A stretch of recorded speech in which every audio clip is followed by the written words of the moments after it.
And just the reaction that I got from that crowd, and I had 20 security guards covering my head when we were walking out of the arena, and just, man, it was just like, that's when I knew I arrived, and I was here, and I was here to stay. And it was beautiful, man. It was one of the greatest days of my life.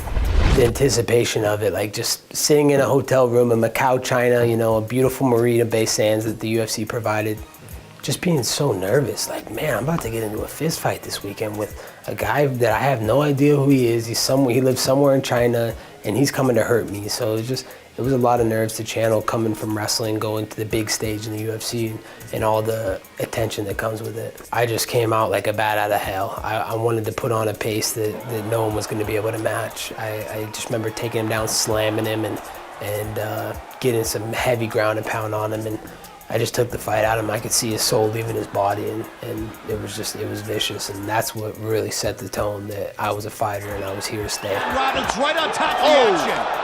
More big shots. Fight back, fight back, fight back. Hit is all over. Colby Covington wins his UFC debut.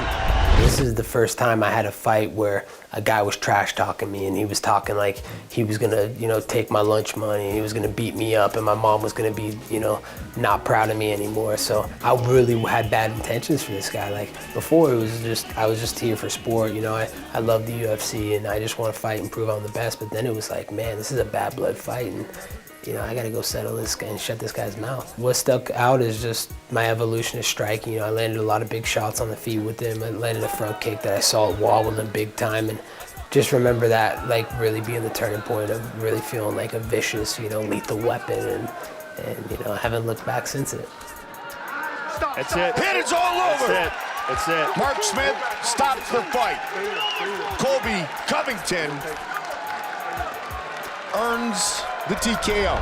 Man, I remember a lot from that fight week in Brazil, man. That was the turning point in my career. I wouldn't be sitting here before you today if I didn't go out there and handle business the way I did. You know, just the fans in Brazil, they're so much different than America.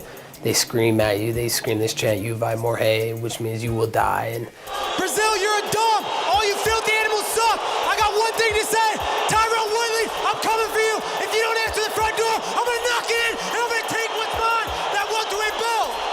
And just the reaction that I got from that crowd, and I had 20 security guards covering my head when we were walking out of the arena, and just, man, it was just like, that's when I knew I arrived, and I was here, and I was here to stay. And it was the first time I was face to face and across the UFC octagon against a UFC legend. That was my opportunity to create my own legend, to create my own legacy. So it was beautiful, man. It was one of the greatest days of my life. And the crowd are now reacting to Covington. What I remember from the fight with Tyron Woodley is backing up everything I said. I said he was leaving in a stretcher, and he left on a stretcher. So it was beautiful. You know, I dominated him. I broke his rib, broke his face. You know, left him in a pool of his own blood, and they had to leave him. They had to take him from the UFC Apex Octagon.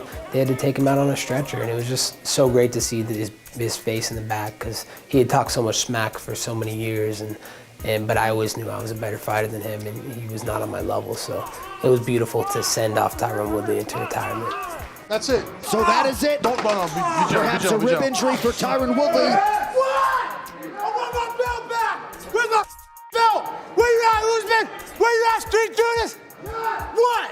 I just remember specific, you know, it was a different feel to a fight, you know, because it was during the COVID era, so there wasn't any fans, so I could hear every little thing, you know. You could hear a pin drop in the arena, so I could just hear every time I kicked him in the ribs, and I heard him squeal like, and I heard everything. I heard the life coming out of him literally in the middle of a fight, so it was beautiful, you know, to take his soul. Street Judas, we got unfinished business. There's nowhere to run, and there's nowhere to hide.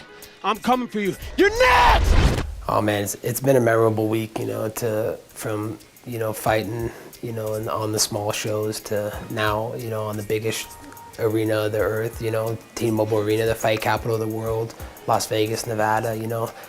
I've came to another level. I'm at another level now. You know, I'm not staying in the hotel. I got a beautiful little mansion I'm staying at. That's very comfortable for me. You're gonna see the best out of me this Saturday night, and just all the fight week feels, you know, going into this big rivalry is just, it's a remarkable thing, and I can't wait for Saturday night on pay-per-view.